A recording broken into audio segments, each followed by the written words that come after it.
What's up, guys? This is Exploring the Holos. It's a beautiful day and I'm in my car. Let's get after it.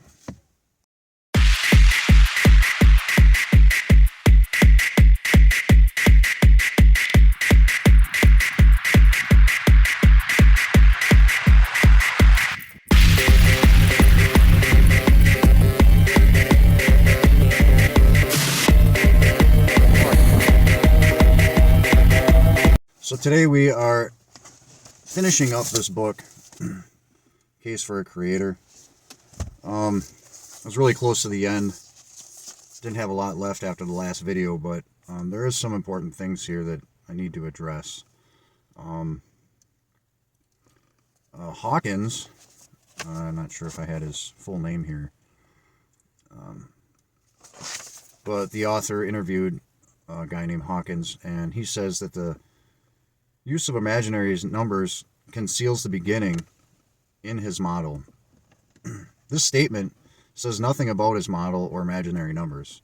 It just says that the use of imaginary numbers conceals the beginning.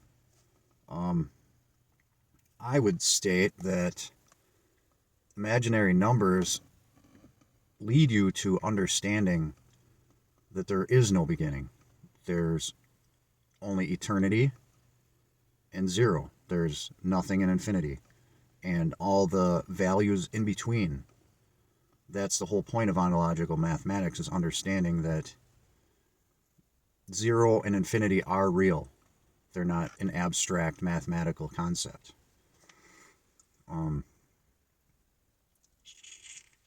If reality didn't have a wave structure originating from a zero ground, there would be no imaginary numbers. Because you have imaginary numbers and you have real numbers. On the other plane, you have positive and negative numbers. And they all balance to zero. These are all values contained within zero. Everything from nothing. Nothing is a ground. It's a zero. It's a balancing point.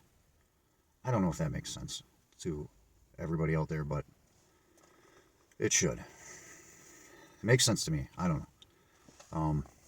The reason why I do this is because I think these concepts are conceivable by everybody.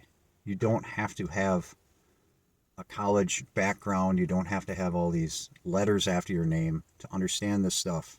It's logical. It's reason and logic. And intuitively, everybody should be able to understand this stuff.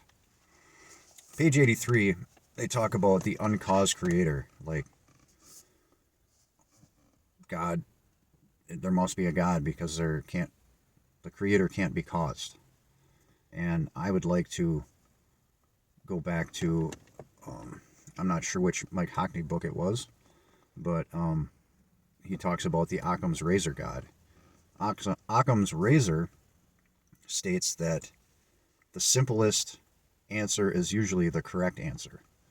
So if you follow Occam's razor, it only makes sense that God would have to originate from the simplest point, a balancing point, a point of no value whatsoever. But it has to be an eternal point. There can't be a beginning or an end. It has to be uncaused.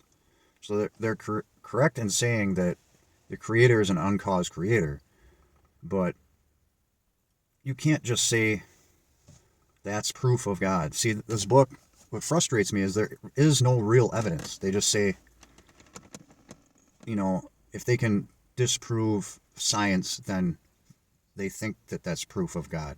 That's not. That's just unproof.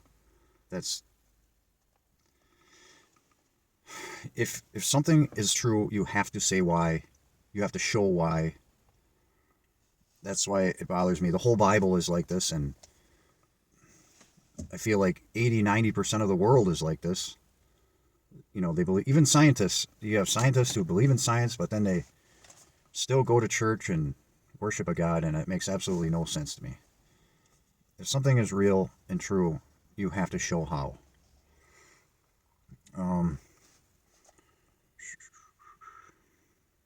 Page 286.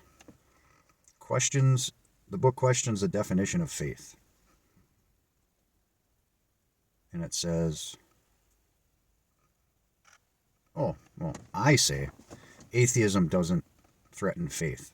Because the book is trying to say that atheism threatens faith.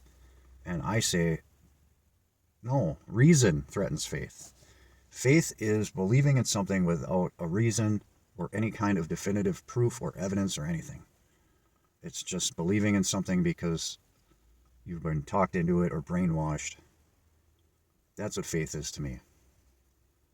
And the book is really like emotional about faith. Like faith is their love for God. Well, they're projecting that love outward when they need to be turning that love inward. They need to love themselves and see their own power instead of projecting it outward onto a being that doesn't exist. This belief that science and God can coexist is a reinforcement of dualism, and dualism is an obstacle to true enlightenment. That's why religion bothers me. Everybody I know outside of the Hyperion or enlightened community believes in dualism, and they can't get out of that. It's sad. It really makes me sad. Since the universe is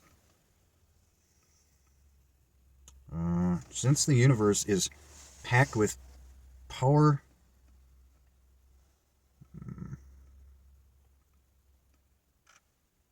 What the hell did I write here?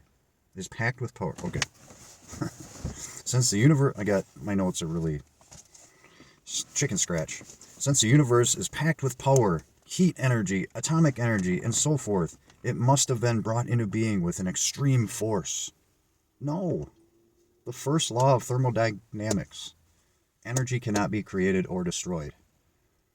No matter how powerful of a God you have, it did not create energy. That energy was already there. Energy is eternal. I'm sorry. I'm sorry to hurt your feelings.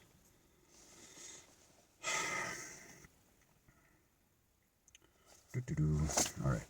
Skipping on here. I'm just going to go right back to the end here. And they talk about Olson's three-pronged approach to proving that there's a God. Is there a God of creation? Yes, we are gods of creation. We are God shattered, and we create everything through our thought forms, through our minds. Everything is created by us, by our thought. Everything is mind. And we are shattered from the one mind on our way becoming the God mind again. And it's a long process. And we are all equal. We are all equal in that process. We're all equal gods, whether you like it or not. That's just the way it is. Did God reveal himself through the Bible?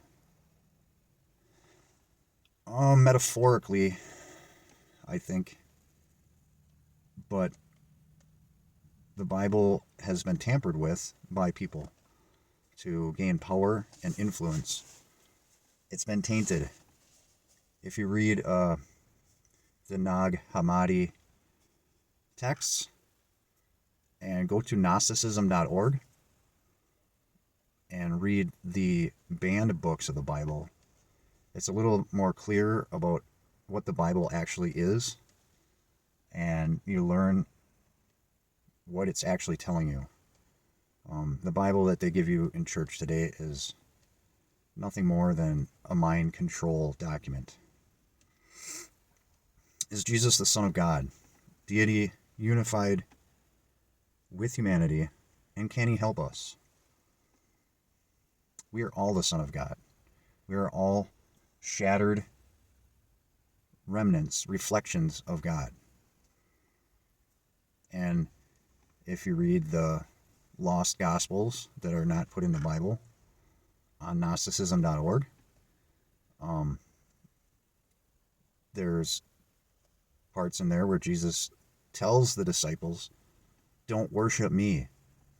You can be like me. He's just another prophet telling them that they are God.